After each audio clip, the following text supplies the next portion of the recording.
I'm Sam Bell. I'm from Tupelo, Mississippi here, and I'm an old friend of Ellis. I met him when I live in the place called the Hill, Tupelo Hill, and they moved into our neighborhood. And they were one of like 3 or 4 white families in the neighborhood. And he moved into the neighborhood, and that's how we met.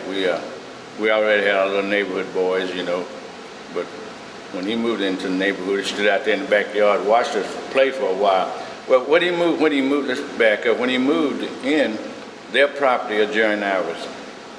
We had a lot of pasture and fig trees and watermelon patches and plum and peanut trees and a peanut bed like that.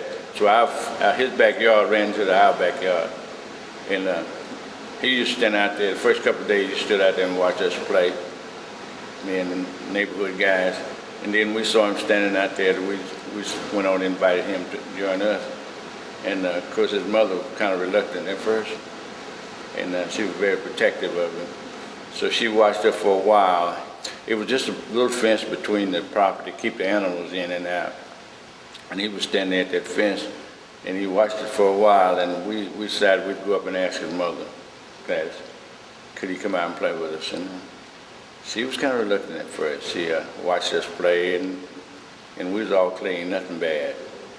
So she finally let him come over the fence with us. Of course, the fence was just 2 strong wires. You just pull the fence step through. And so he was over in there. So right there at that fence, we had the watermelon patch and the peanut patch, and we had apple tree, pear trees, and fig trees, and we had a sandbar that we played in the sand. We had little mounds where we could get behind, shoot BB guns and all that. And we had a place where we ride our bikes. And we had a swimming hole that we go swimming behind the scenery, because we're skinny dipping, So, and then upstream further, we had a little fishing hole. We would go out and catch. We were catching fish, not on a hook. We were catching fish with little pins, make a hook out of it, catch them little old fish. And on our property, we had chickens also, so we had our own eggs. We would catch the fish and fry the whole fish whole with the eggs, and we never had to go in the house or anything. So we'd go swimming, and it'd get muddy. We'd get out of it and go dry off and go back to eating fruit and stuff. And we had a couple of mules that my papa had bought. Those mules. They used to pull logs with them, big mares a lot, and they had kind of worn them down. So they was going away to the slaughterhouse. My grandfather bought those so we could have something down there to play with. And they were very, very. Those mules, they got to be attached to us. They was big ones. So sometimes we'd ride, and sometimes they just hang around us all the time. It was good for petting. It was good therapy. Yeah, we was petting them. And of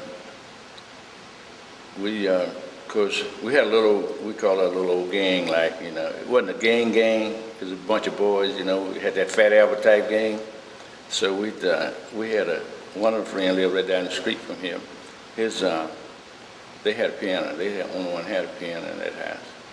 And we used to go down that house. On our way down, we started down there at that house. He played, beating on the piano, but he didn't know how to play it.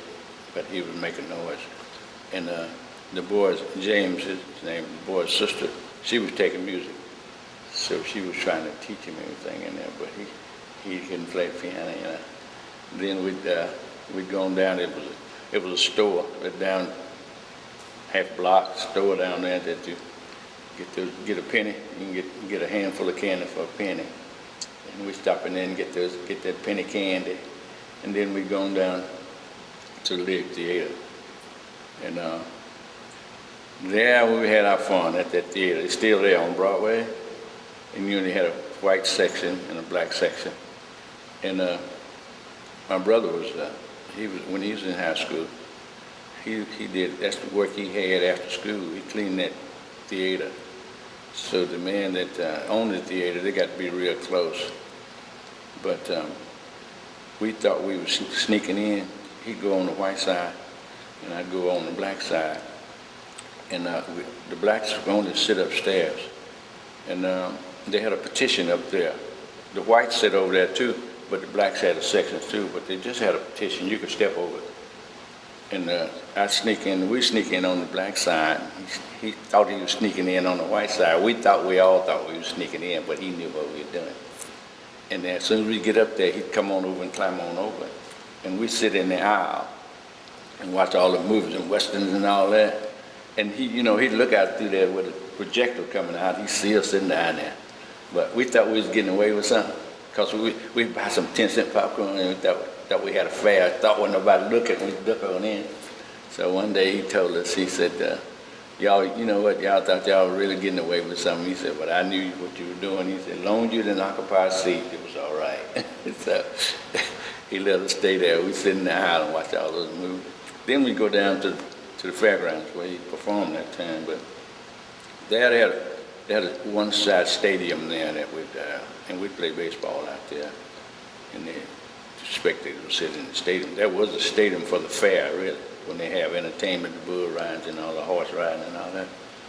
So he used to go up there and sit up in that stand. And we used to have to make him come down when he's turning back.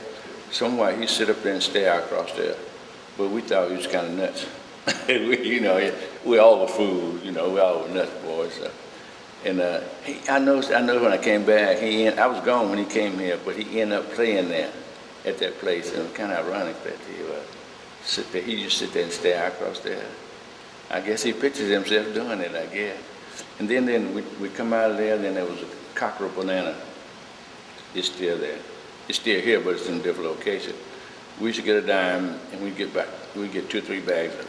He let us have bananas. And that was our eats on the way back. So he had a bag, and we was eating bananas, and peeled bananas. We'd come all the way over what they call shake rag, go across the track. That's where they had the barber shops and cafes. And the guys sit out there with the guitars and play the music stuff, and he got really intrigued with that. He liked the blues and stuff. We didn't, we were living up on the hill. We thought we were sort of sophisticated, We didn't listen to a lot. We hear the blues, but we didn't tune into a lot of blues, We listened to the Moonglows and something like that, the Platters or something, But he was like that blues, man. And they'd teach him, they'd show him what they could. They didn't treat him bad. Took him under the wing, treated him better than they did us. And he really enjoyed that long there. And then we had to get back home before dark, so back up the hills, back up on the hill we'd go. So he had a manner about him, yes ma'am, no ma'am, which we did too. Well, being white back there at that time, and my grandparents, from way back, my granddaddy, white people just didn't say yes ma'am, no sir. But he would. We had to. But he'd come in, he didn't have to if he didn't want to. He'd come in, yes ma'am, and she just loved him to death, my grandma. And I was her pick. So he was her other pick. So that kind of got to him, that he was that mannerable. He could come in that house, he didn't have to knock. He'd just come in, go in and lay down and get him something out of the refrigerator, whatever he wanted. He had a run of the meal at that house, and they just loved him. And I hurt it so bad when he had to leave. He told us one day that when he get ready to go, he said, I gotta move. And we sort of hated. He was a different kind of guy. He was he wasn't boastful, but he was kind of guy like, I got to do better. And if you got a 22, I need a 38 or something like that. Because we had BB guns. We had single shot BB guns. He had to have a pump. So it was always a little bit. We afraid other people wouldn't understand him like we did. Because we just brush him off, baloney and stuff like that. And you would tell him, baloney, he talk all the time. Baloney, he loved bologna and cheese. He said, bologna might be good, but cheese the best.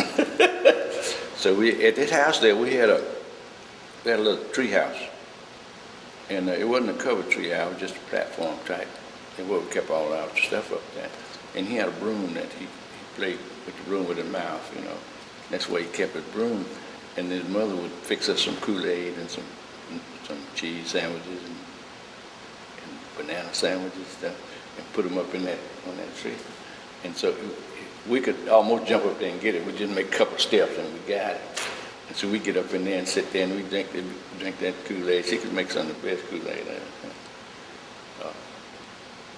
And she was really protective of him.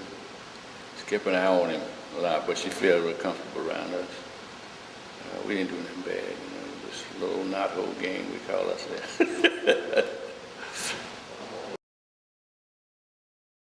We was all out, kind of just out together there in the pasture there. And she sprung it on and said, I'm going to have to move this week. I'll be moving. And we thought another one of his fantasies. Yeah, right. He said, I got to go. We got to move. He didn't tell me where he was going to. But then we watched him move. They did move it within that week. We was kind of afraid that he was, like I said, he was kind of a different guy. We was kind of afraid that people wouldn't understand him like we did. And even the relative, adult people around when they left, it was kind of sad because they learned to like their little boy, loved their little boy, let's put that, but they didn't know what they was loving. They just know he was nice. He was one of the fellas, he was one of us, you know, act like. So he was when he was in that neighborhood, it wasn't no black and white. You were protected. If you was a child, you belonged to that whole neighborhood. I don't care how many of you, what you look like, you belong to that neighborhood, and nobody gonna bother you while you're in that neighborhood. But we was afraid that people wouldn't understand him because he wasn't really boastful, but he was kind of, you know, maybe I should say boastful. And that's the most biggest question they was asking about, and wondering how they gonna treat him, you know, because we didn't know where he was going, and we didn't get to see him anymore. One time I was out in California and I tried to see him, and he was performing out there between acts. He had one that morning, kind of late. They say he had one that morning, but he getting ready for the afternoon thing, and I was in between. But they wouldn't let me see him. That's my last contact with him. Until I was in Chicago, and we kept hearing this music coming out. Young guy was singing them songs, Don't Be Cruel and all that stuff. And I was called one day. The guy called me one day and asked me, was that our boy? And we checked in down here, it was him. And they were really happy. He went around everywhere, all Chicago, everywhere then. Oh boy, Everett, that's my buddy Everett. EP we called him. We couldn't believe it though, we just couldn't believe it though. Man, no, he could. That can't be him, some of the guys said, that can't be. Yeah. So sometimes he'd like to wear them overalls, take that strap and throw it back over his shoulder, and, you know, and he just looked at me and said, no, not him, he couldn't do that. I would have hugged him, we'd have hugged forever, because that was my buddy. Yeah, and if they had told him I was out there, he'd jumped out the window out there. Yeah, man, the show, boy, look at me where I am now, man. Yeah. I guess we would have hugged forever, I guess. Yeah, one of my buddies, one of them good ones. The little time I knew him, wish I had a chance to know him. I mean, I knew him longer, but not with him. Yeah, I'd like to spend more time with him because we could talk about some old things, old time things. We did a little old bad things.